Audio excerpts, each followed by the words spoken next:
Hi, I'm Elaine. Welcome to my podcast channel. Good evening, Carolyn. How are you? Good evening. I'm fine, thanks. How are you? I'm great. I was wondering if you would like to self-introduce about your institution, your background a little bit. Sure. Yeah. My name's Caroline Colijn, and I'm a mathematics professor at Simon Fraser University.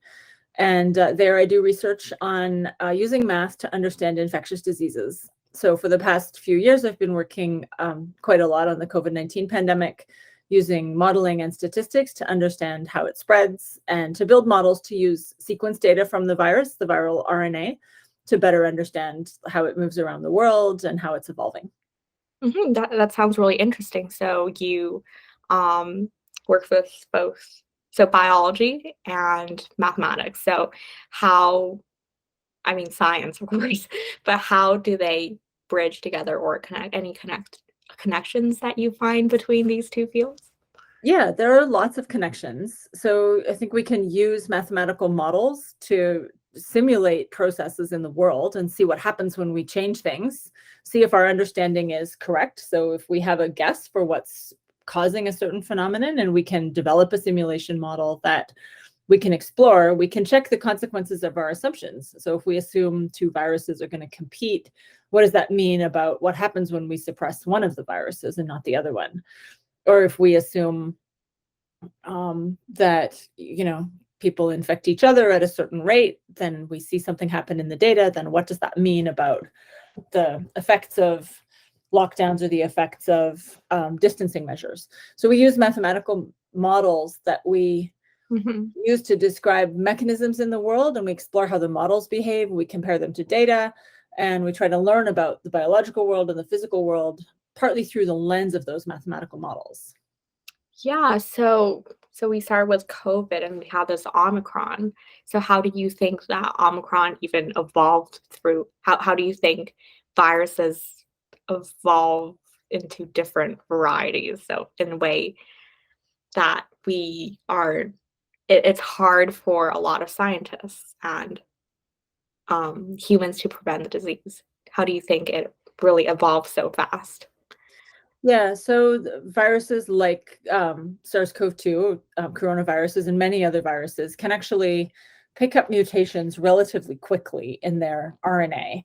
And those mutations are often not very interesting or not very advantageous for the virus, but sometimes it will come up with a mutation that does something that improves something the virus needs to do. So it might improve how the virus binds to our cells or how the virus gets into our cells. So through the process of generating that diversity, all these millions of infections worldwide, all of which have a chance to mutate, there will rarely be some that are just innovations for the virus. So with Omicron in particular, the most likely path seems to have been that it was inside a human host for potentially a long time, like for many months. And that long interaction with the human immune system, possibly someone whose immune system was suppressed in some way or compromised, that let the virus keep testing and testing new innovations to see if it hit on something that was really great. And so then it did hit on something, unfortunately for us, that was really great for it. And that led to Omicron's, really high increase in transmissibility.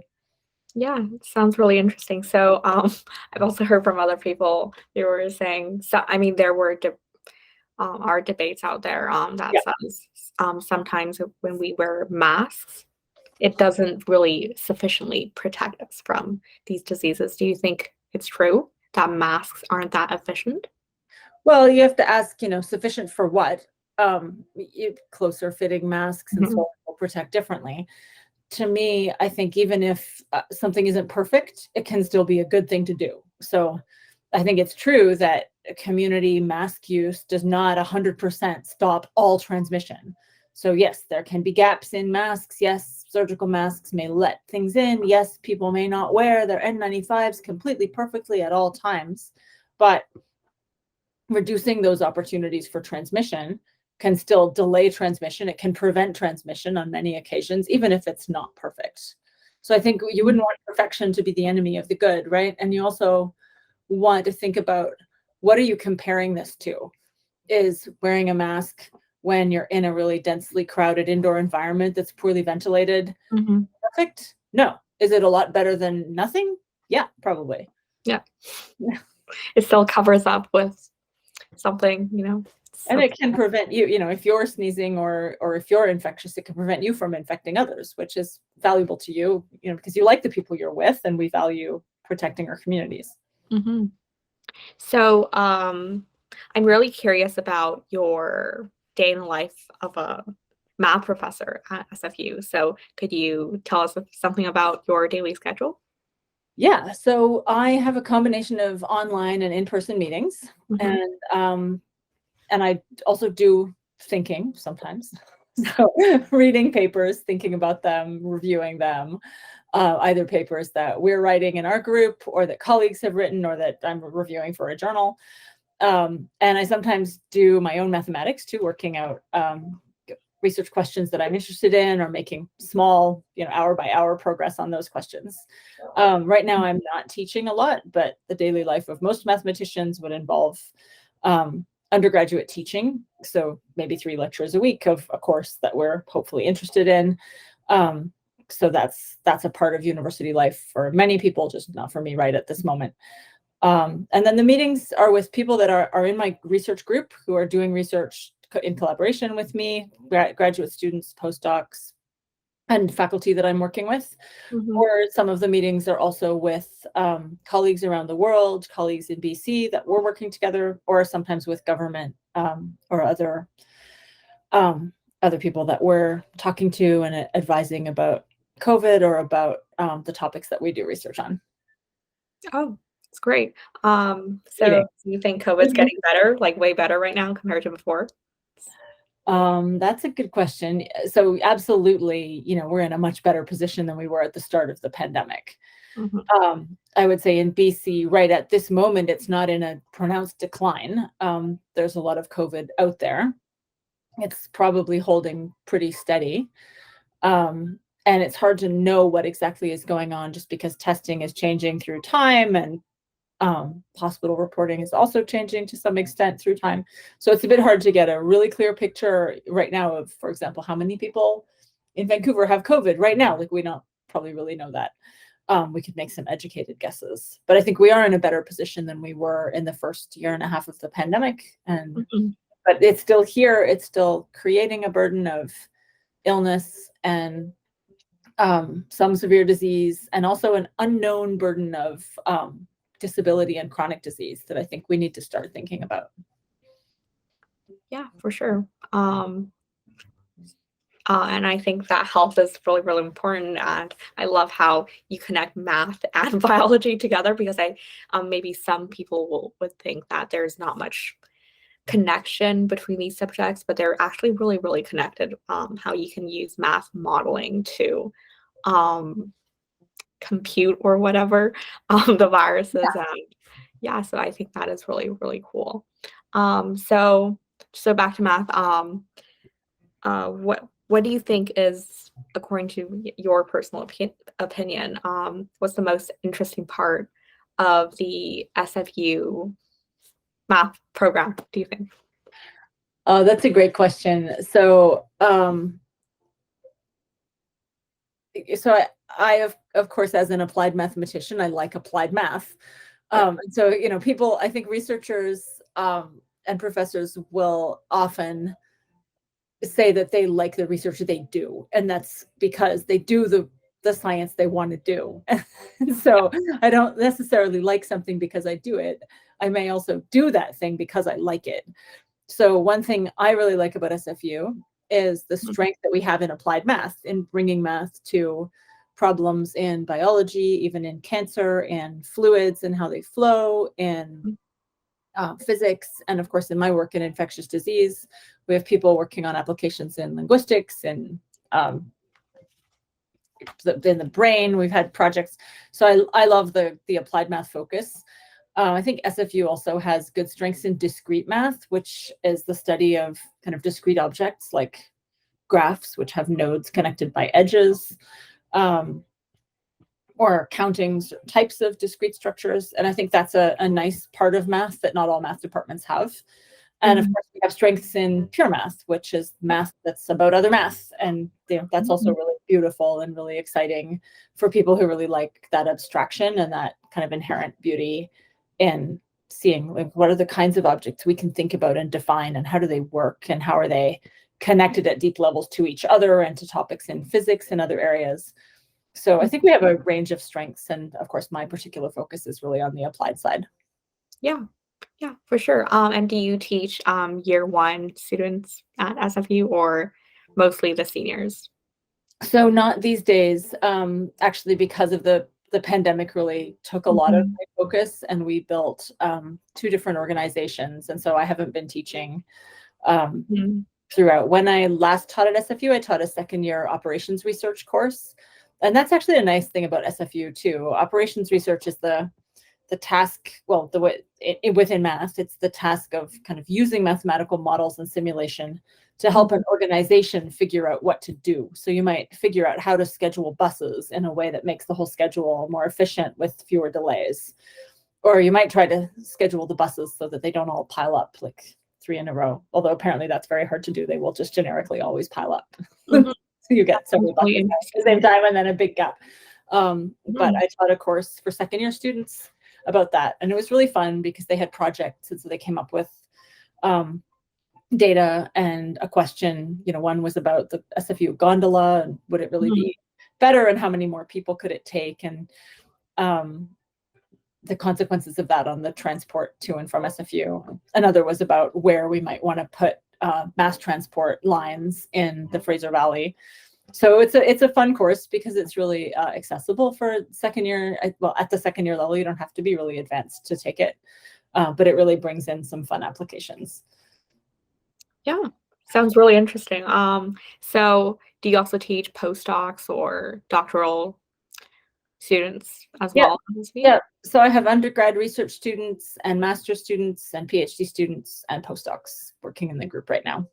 Yeah. So what do you think is the fundamental basic difference teaching undergrads and postdocs? Are there any differences between these students?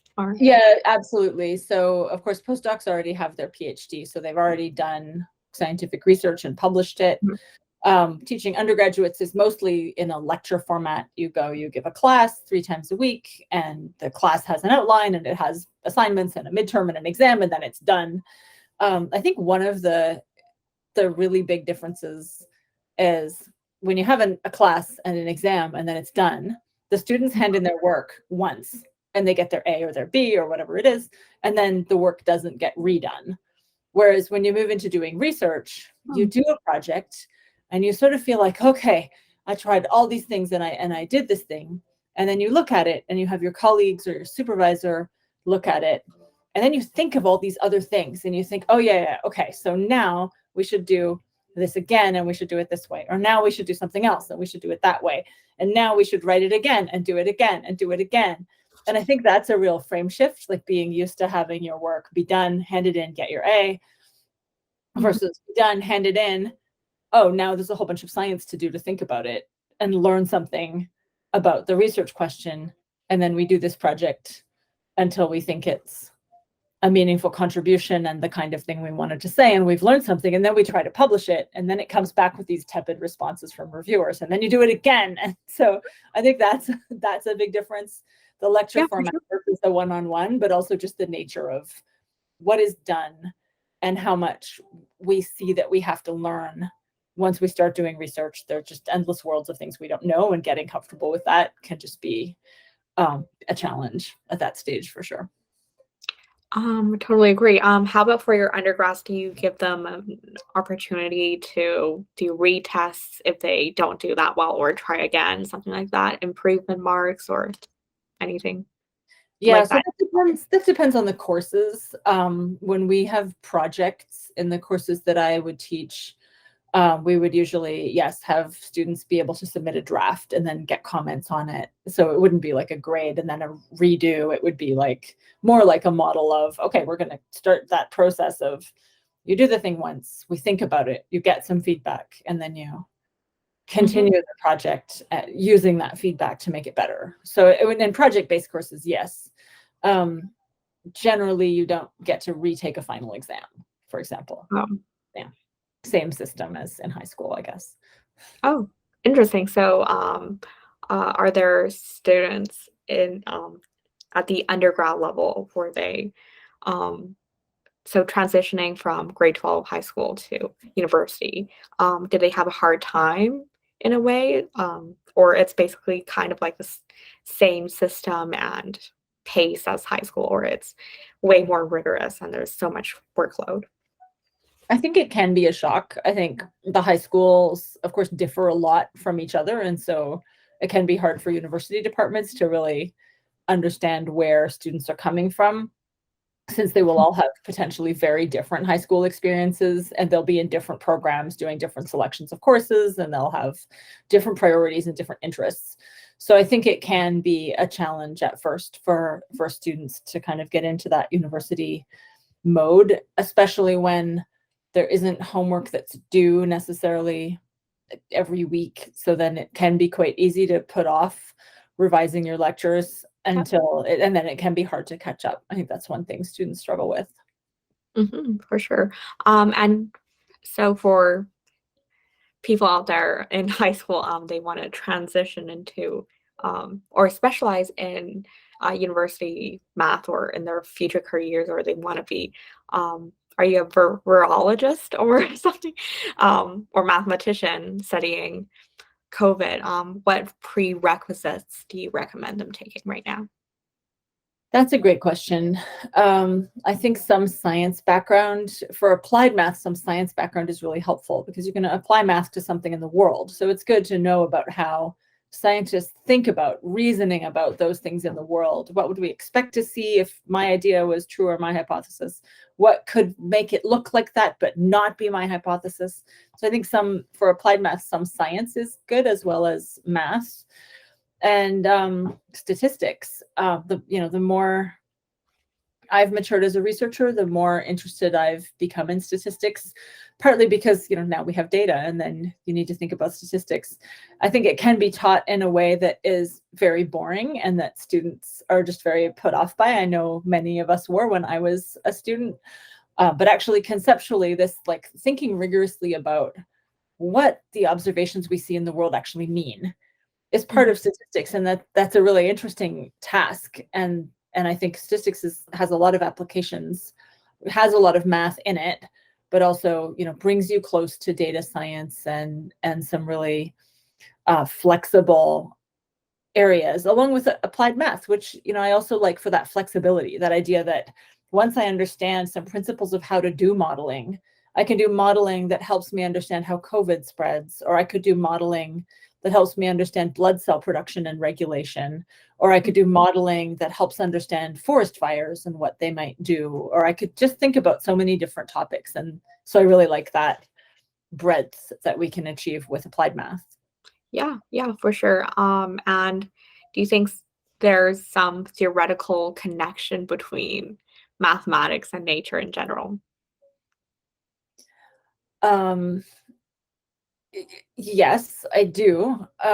Partly through the processes that are shared. So if you just think about like exponential growth, you can see that when you have one thing that can cause more of itself, like a phenomenon that can be self-reproducing, like rabbits, the classic example of even the Fibonacci series, or just any model of a population where every year each rabbit has some probability of having baby rabbits, and they might have 2 or 3 or 1 or 0, but the mean is more than 1. You're going to see an exponential rabbit growth. You also see forest fires can seed other fires because fire can spread, and each patch that is on fire might seed another patch.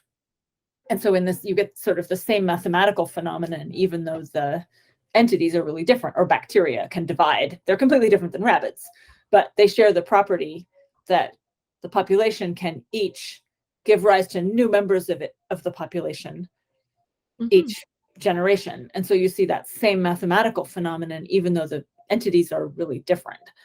There are probably deeper connections that are around the kinds of things we think about when we think about mathematical objects, and the kinds of ways we think that, must in some sense be rooted in nature, because we are animals and we are natural beings. And so the ways we've learned to understand our world are very much informed by nature and are part of nature. So there are these sort of very concrete examples like exponential growth or fractals or other cool things that connect math to nature. But I think there may also be kind of deeper connections in how nature has inspired us and the way we've built mathematics.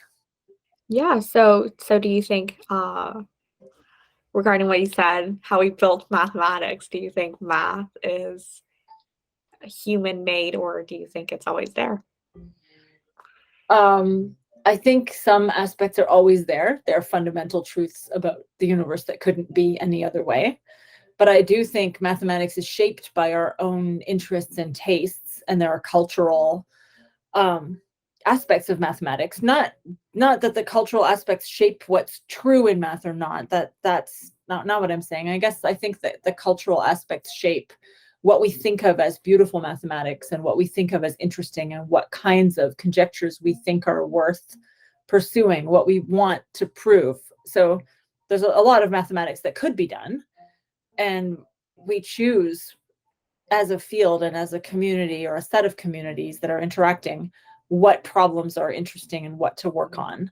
And those come from mathematics itself and the deep truths that it contains, but they also come to some extent from our tastes for what is beautiful and what is interesting mathematics.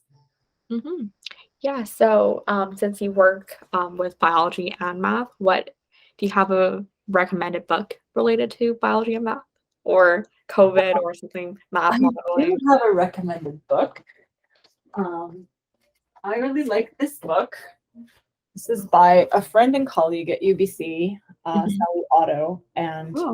Troy Day, who's a mathematician. He's currently the head of math at Queen's. And it's called A Biologist's Guide to Mathematical Modeling in Ecology and Evolution. And it is a great book at the interface of math and biology, because it illustrates a lot of different tools. It's more aimed for, it's called A Biologist's Guide. It's more aimed for biologists. But I think it's also a good read for undergraduate math students, and for high school students who are really keen on math already but haven't been exposed that much to modeling and biology. So I like this one. I also like, I don't have it here, I like Anderson and May's Infectious Diseases of Humans. That's a really great book. Obviously, it's about infectious diseases of humans, and it's blue. And it's a famous book in the field of infectious disease modeling. And it just shows like how you can use math to model all kinds of different infectious diseases. And it has a lot of background about them. So I like that book too. Yeah. So do high school students, for both books, do they need a certain level of knowledge, or just high school math knowledge, and then it's just all about biology? I think these are more about the math modeling. It's not a lot of like really technical biology, but I think they do need some calculus, and I think probably a little bit of probability. So depending what you're getting from high school. But that said, if you don't have, I think these books would give you a lot, even if you don't have all of the math background that you would need to understand every single line.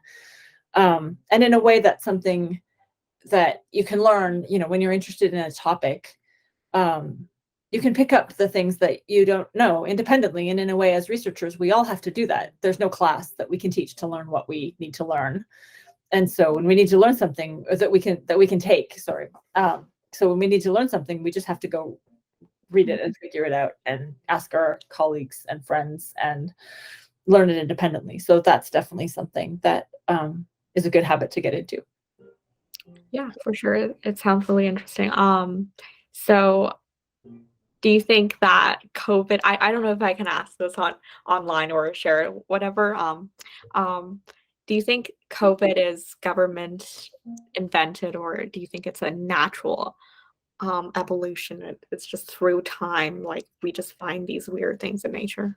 Yeah, I think this is a virus that most likely came from an animal population, probably rats, made the jump to humans. It seems very likely that it was not engineered. I don't think anyone created this to be a pandemic virus. You could probably create something worse, and also you wouldn't start with this virus. It's not a good starting point.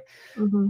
There's been a recent debate about whether this virus might have been studied in a lab before the pandemic started. Mm-hmm. So I'm not going to get into that huge debate, but I'll just say I think the most likely, from what I've seen, is that it is from an animal population that made the jump to humans. Mm-hmm. And when viruses make a jump from an old host, in this case probably bats, to a new host, humans, they're living in a new environment, and they can get new mutations and new abilities in order to succeed in that new environment. So they can become a bit different from their ancestor as they evolve. And we've seen that in the past years as the virus picked up new transmissibility with Alpha, and then with Delta, and then again with Omicron picking up immune evasion. So we're seeing that evolution happening over the past few years. So no, it was not invented by governments, and it wasn't engineered. And I think we may never know if it ever spent even a minute in a lab somewhere in between the bats and the people. Yeah. But right, and so that's very hard to tell. Because is related to coronaviruses that are in other animals and in bats. And there are lots of coronaviruses, and they are in lots of different kinds of animals. And I think these pandemics, they're always a risk. Pandemics have been happening throughout the ages, and they will always happen. And this one isn't even that unusual. Think about it. We could have had a MERS-like coronavirus that, MERS has about a 35% fatality rate. Mm-hmm. We could have had a much worse pandemic virus. The Black Plague was not a virus, but it had about a 50%, I think, fatality rate. So, these are epically unfolding disasters. And this one, by comparison, is not so unusual as a virus. Mm. Yeah. So, normally for a human being to recover, well, personally, it only takes me 3 days to recover because I got COVID before. But why do you think the regulations are to isolate for 2 weeks minimum or something? So I think that's not true in BC right now. I think it has changed over time. I'm not sure exactly what it is right now, but I think the requirement to isolate after 5 days was recently lifted. So there isn't a 2 week of isolation rule right now. The time between infection and not being able to infect others does really vary. For some people, it probably is a few days.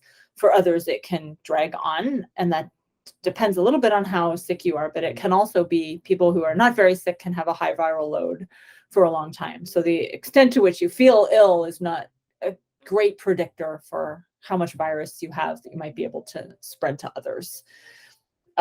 So why have the guidelines been what they've been over time? I think perception of the need. So what are the consequences of having different guidelines? Would we have overwhelmed hospitals if we hadn't been controlling COVID in 2021? Yes, we would have. I think that was pretty clear. Now, with most people vaccinated and many people also having had COVID, that sort of acute burden on hospitals has really changed. So that informs how guidelines change too.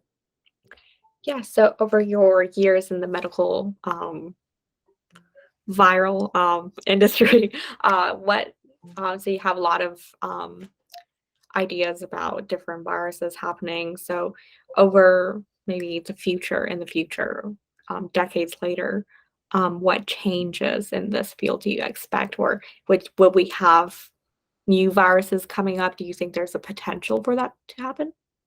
Yeah, so absolutely. There's always the potential for new viruses.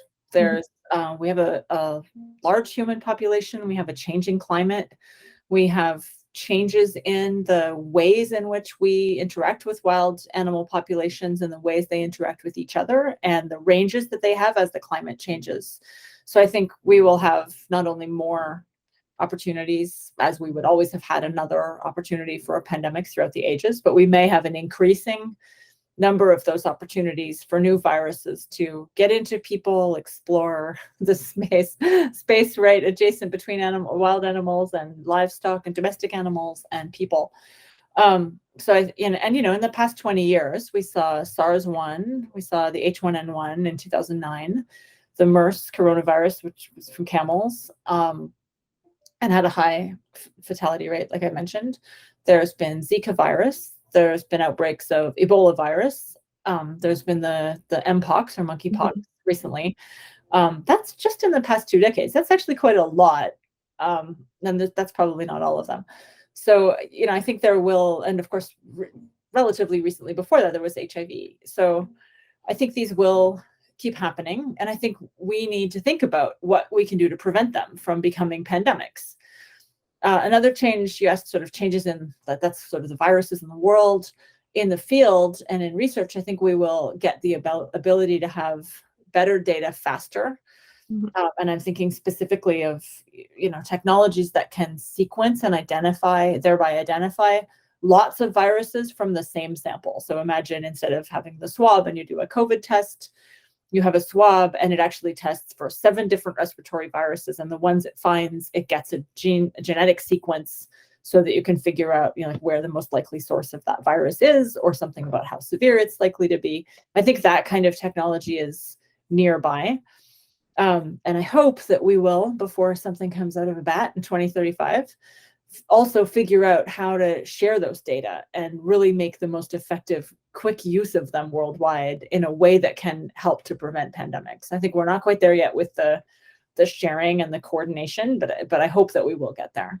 Yeah. So which country do you think has the strongest medical background? I can't comment on that.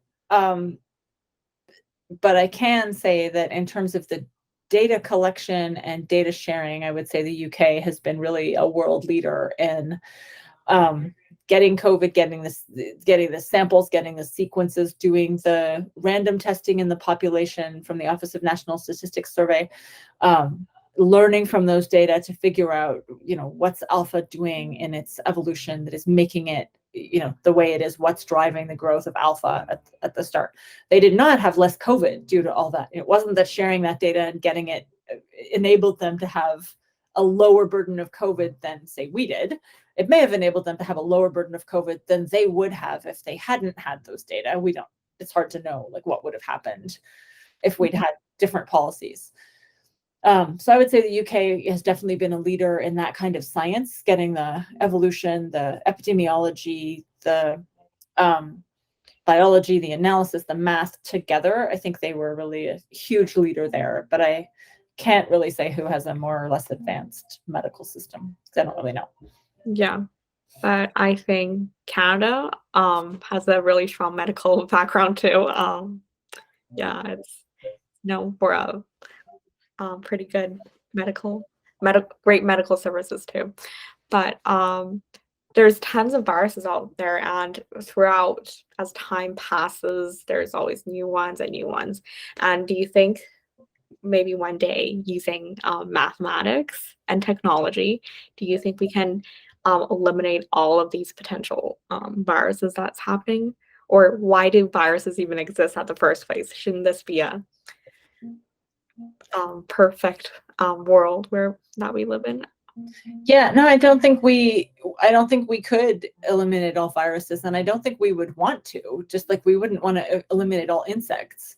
They probably play a useful ecological role in the microbial communities and in the ecological communities that we rely on. So I don't think we would be able to eliminate all viruses, and I don't think we would probably really want to.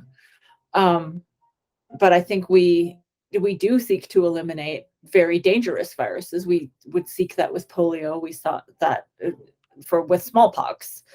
I don't think we'll eliminate COVID-19 or SARS-CoV-2 at this point. I think that opportunity was lost, especially since it gets into animal populations. There isn't much of a plausible way that we're, certainly with the policies we have now, that we're looking to eliminate it. But with something like polio, that may be possible. Mm-hmm. Yeah. So again, back to math again. Sorry for the switching, but in high school, a lot of people are suffering through mathematics. Some people are really good at it, And do you have any tips for people who are having a hard time with math, even though they spend a lot of time on it themselves, so sometimes they still don't do as well on their tests and stuff? So any tips for that? Yeah, so one challenge I used to see when I was tutoring high school was that people would sometimes have kind of been pattern matching, so they could solve the problems by like repeating the operations that they'd seen before, but there was something they had missed, like even just the meaning of like, what does the line between two numbers, if you have a over b, like what does that line actually mean? And they'd been kind of able to answer questions enough to do okay on tests, but there was some fundamental point they had missed. And actually, once that got fixed, there was sort of an moment of realization of like, oh, that's what that means. And that's where it becomes, possible to answer new questions that don't look like the questions you answered before, because you actually understand something and now you can apply it to a new framework. So although it sounds maybe time consuming, if there is something like that, if there's something that you've missed early on, like what the fraction really means or what the x means in your algebra equations, I think it's good to try to take a step back and catch up on those sort of key concepts that might be missing, because the rest can fall into place. Whereas if you keep trying to sort of guess and match the patterns of, okay, so when I see n, I need to do this, and when I see x, I need to do that, like that's where I think it can actually make it much harder for people if they're trying to kind of match the pattern and repeat the steps without necessarily understanding some basic point. Yeah, I think a lot of misconception about math is patterns and stuff, even though it's true that math has tons of patterns to follow, but some patterns it might not even make sense. And I think of what you mentioned, you have to understand why that happens.